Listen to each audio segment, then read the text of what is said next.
आकर्षण शक्ति को बढ़ाने के साधन। पहला, मन को एकाग्र करने का अभ्यास। किसी साधन द्वारा मन को एकाग्र करना। दूसरा, शरीर की आंतरिक क्रियाओं का तथा रक्त प्रवाहिनी नाड़ियों के वशीकार करने का अभ्यास। पहला, एकांत स्थान में सुखासन से बैठकर मन को एकाग्र करके एक हाथ को बिल्कुल खोलकर सीधा रखें। 1 से 10 तक गिनते हुए एक अंगुली को बंद कर अन्य चारों को खुली रखें। फिर 1 से 10 तक गिनती करते हुए दूसरी अंगुली को भी बंद करें। अन्य तीनों बिल्कुल खुली रहें। इस प्रकार पांचों अंगुलियों को बंद कर लें। इसी प्रकार दूसरे हाथ की अंगुलियों को भी बंद करें। फिर 1 से 10 तक गिनती गिनकर पहले हाथ की पहली अंगुली खोलें, अन्य सब बंद रहें। इस प्रकार उस हाथ की सब अंगुलियों और दूसरे हाथ की सब अंगुलियों को बंद करने और खोलने की क्रिया का अभ्यास करें। दूसरा, किसी चौकी आदि पर दाहिना हाथ कलाई सहित रखकर हाथ को बिल्कुल ढीला छोड़ दें। मन को सब ओर से एकाग्र करके दृढ़ संकल्प से ऐसी भावना करो कि रक्त का प्रवाह बड़े तेजी से हाथ की ओर आ रहा है, जिससे हाथ और अंगुलियों की रगें फूल रही हैं और लाल हो रही हैं। जब यह होने लगे, तब इसी प्रकार यह भावना करो कि हाथ और अंगुलियों से खून अपने-अपने स्थान पर आ रहा है। हाथ तथा अंगुलियां अपनी साधारण अवस्था पर आ रही हैं। जब हाथों में इच्छानुसार खून का प्रवाह लाने और उतारने में अभ्यास हो जाए, तब मार्जन से इस विद्युत को हाथों की अंगुलियों द्वारा रोगी के रुग्ण स्थान में भरकर उसकी रोग निवृत्ति कर सकते हैं। पासों का अभ्यास इस प्रकार है। हाथों की दोनों हथेलियों को जोर से रगड़ें जब तक कि गर्म न हो जाएं। फिर हाथों को आगे पीछे खूब हिलाएं और हाथों की अंगुलियों को खूब जोर से खोलें और बंद करें। फिर एक कपड़े अथवा रुई के तकिए पर मनुष्य की कल्पना करके उसके सिर से पैर तक धीरे-धीरे अपने हाथों को ले जाएं, अंत में झटकाएं। कुछ समय के पश्चात इस अभ्यास से अंगुलियों में सनसनाहट होने लगेगी और ऐसा प्रतीत होने लगेगा कि अंगुलियों से विद्युत का सूक्ष्म प्रवाह बह रहा है। तीसरा, त्राटक का अभ्यास। हठ योग के षट कर्मों में बतलाए हुए स्फटिक अथवा काले बिंदु पर इस भावना से त्राटक करें कि नेत्रों के ज्ञान तंतु बलवान हो रहे हैं, नेत्र प्रभावशाली और आकर्षक हो रहे हैं। चौथा, प्राणायाम का अभ्यास। दीर्घ श्वास प्रश्वास का अभ्यास प्राकृतिक नियमों द्वारा शरीर शोधन में बतलाई हुई चारों क्रियाओं के अनुसार ताल युक्त या भस्त्रिका आदि प्राणायाम सूत्र में बतलाई हुई रीत्यानुसार प्राणायाम ऐसी भावना से करें कि मैं प्राण शक्ति को शरीर में खींच रहा हूँ। प्राण शक्ति रोम-रोम में प्रविष्ट होकर मुझे उत्साह, जीवन शक्ति और आरोग्यता प्रदान कर रही है।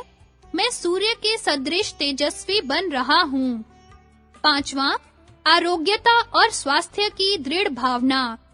प्राकृतिक नियमों द्वारा आरोग्यता में बतलाए हुए ओम आरोग्यम, ओम आनंदम के जप के साथ यह विचार किया करें कि मैं स्वस्थ हूँ, मुझ में आलस्य और प्रमाद नहीं है।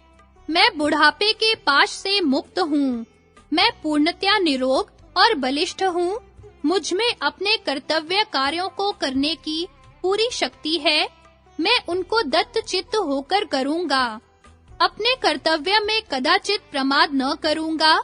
जैसे एतत् समवै तद्विद्वानाः महिदास एत्रये स किम म एतत् दुपत्पसि यो अहम मनेन न प्रेष्यामीति सह षोडशम वर्ष शतमजीवत्स ह षोडशम वर्ष शतम जीवति य एवं वेद। इत्रा का पुत्र महिदास जो इस रहस्य का जानने वाला था, उसने रोग को लक्ष्य करके कहा कि तू मुझे यह क्या तपाता है, मैं इससे न मरूंगा। वह 116 वर्ष जीवित रहा तथा जो कोई भी ऐसा जानता है वह भी 116 वर्ष पर्यंत जीवित रहता है। छठा, इष्ट प्रकृतियों का ग्रहण और अनिष्ट प्रकृतियों का परित्याग। इस शक्ति के प्रयोगकर्ता को सबसे प्रथम अपने आप को नियंत्रण में रखना अति आवश्यक है, क्योंकि जो स्वयं अपने को अपने वश में नहीं रख सकता है वह दूसरों पर किंचित भी प्रभाव नहीं डाल सकता है। इसलिए जो दुष्ट प्रकृतियां अपने में हो उनका परित्याग और अच्छी प्रकृतियों का ग्रहण निश्चयात्मक रूप से पूरे आत्मविश्वास और दृढ़ संकल्प के साथ करना चाहिए। अच्छे अथवा बुरे विचार मनुष्य के मन में जिस प्रगति से बराबर उठते रहते हैं, उसके अनुसार उनका बल बढ़ता है। अंत में एक समय वे इतने प्रबल हो जाते हैं कि मनुष्य उनके अनुसार कार्य करने पर बाध्य हो जाता है। जैसे कार्य मनुष्य करता रहता है, वैसी ही उसकी प्रकृति बनती जाती है। इससे सिद्ध होता है कि विचार ही मनुष्य की प्रकृति के कारण है।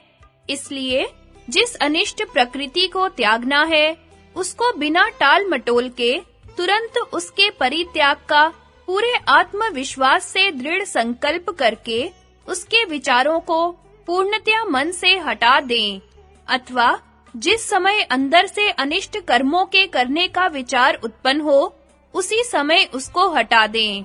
इस प्रकार बराबर हटाए जाने से वे विचार दुर्बल होते-होते नष्ट हो जाएंगे। विचारों के न रहने पर उस प्रकार के कर्म होने स्वयं बंद हो जाएंगे। बुरे कर्मों के छूटने से वह अनिष्ट प्रकृति भी छूट जाएगी। इसी प्रकार जिस प्रकृति को ग्रहण करना हो, उसके विचारों को मन में प्रबल करते-करते दृढ़ प्रकृति के रूप में लाया जा सकता है। अनिष्ट प्रकृतियों के परित्याग और इष्ट प्रकृतियों के ग्रहण की प्रक्रिया। आपने अनुभव किया होगा कि जितने बजे उठने का संकल्प करते हुए आप सोते हैं, आपकी आंख अवश्य उस समय खुल जाती है। इससे सिद्ध होता है कि जो बात मन अथवा सूक्ष्म शरीर को भली भांति सुझा दी जाए, उसके अनुसार कार्य करने के लिए स्थूल शरीर बाध्य हो जाता है। विशेषतः उस समय जब निद्रा छा रही हो और समस्त अंग ढीले हों, तब मन के अंदर विशेष प्रभाव शरीर पर प्रकट होता है। इसलिए आराम कुर्सी या चारपाई पर लेटकर अंगों को ढीला कर चित्त वृत्ति को एकाग्र करें। एकाग्रता के साथ-साथ हल्की नींद की कल्पना करें। जब नेत्र भारी होने लगे और हल्की सी निद्रा आने लगे, तब जिस अनिष्ट प्रकृति को छोड़ना हो, उसके संबंध में प्रभावशाली शब्दों में इस प्रकार आदेश दें: हे मन, तू इस दुष्ट प्रकृति का परित्याग कर दे। तुझ में यह दुष्ट प्रकृति नहीं रहनी चाहिए, कदाचित नहीं रहनी चाहिए। मैं इसको निकाल कर बाहर फेंक रहा हूँ। मैंने इसको बाहर फेंक दिया है। अब तुझ में इस प्रकार की कोई प्रकृति नहीं रही है। यह आवश्यक नहीं है कि इन्हीं शब्दों को दोहराया जाए। इस आशय को लेते हुए आप अपने ही प्रभावशाली शब्दों में इस प्रकार का आदेश दे सकते हैं। इसी प्रकार जब कोई इष्ट प्रकृति ग्रहण करनी हो, तो यह प्रबल विचार उत्पन्न करना चाहिए: हे मन, मैं इस शुभ प्रकृति को तुम्हारे अंदर स्थापित करता हूँ। तुम अब इसी प्रकृति के अनुसार काम करोगे। तुम में यह प्रकृति दृढ़ हो गई है। मैंने इसको पूर्णतया दृढ़ कर लिया है। इसी रीति से किसी बच्चे, श्रद्धालु शिष्य, भक्त अथवा मित्र की दुष्ट प्रकृति को छुड़ाया जा सकता है। अर्थात उसको आराम से लिटाकर सम्मोहन निद्रा लाओ। जब कृत्रिम निद्रा आ जाए, तब उसका नाम लेकर उपयुक्त प्रकार की आज्ञाओं द्वारा, अर्थात हे अमुक, मैं तुम्हारी इस अनिष्ट प्रकृति को तुम्हारे अंदर से बाहर निकालता हूँ। इस अनिष्ट प्रकृति को छोड़ दो, सर्वदा त्याग दो। मैंने इसे तुम्हारे अंदर से बिल्कुल निकाल दिया है। ऐसा ही इष्ट प्रकृति के स्थापन में, हे अमुक, मैं तुम्हारे अंदर इस इष्ट प्रकृति को स्थापित करता हूँ। इस प्रकृति को मैंने तुम्हारे अंदर दृढ़ कर दिया है। अब तुम इसके अनुसार ही सारे कार्य करोगे इत्यादि। इस प्रकार के वाक्यों को 10-15 मिनट तक निरंतर दोहराते रहना चाहिए। यदि सर में भारीपन अनुभव करें तो उसके सर पर दाहिना हाथ रखकर उसके नेत्रों में कुछ अंतर से फूंक मारकर यह सूचना देनी चाहिए कि मैंने तुमको निरोग कर दिया है, तुम अब अच्छे हो, अब तुम में भारीपन नहीं है। इस प्रकार का आदेश प्रातः सायंकाल 2 बार अथवा रात्रि में एकांत में दे। रात्रि में स्वाभाविक निद्रा में सोते हुए भी इस प्रकार के आदेश दे सकते हैं।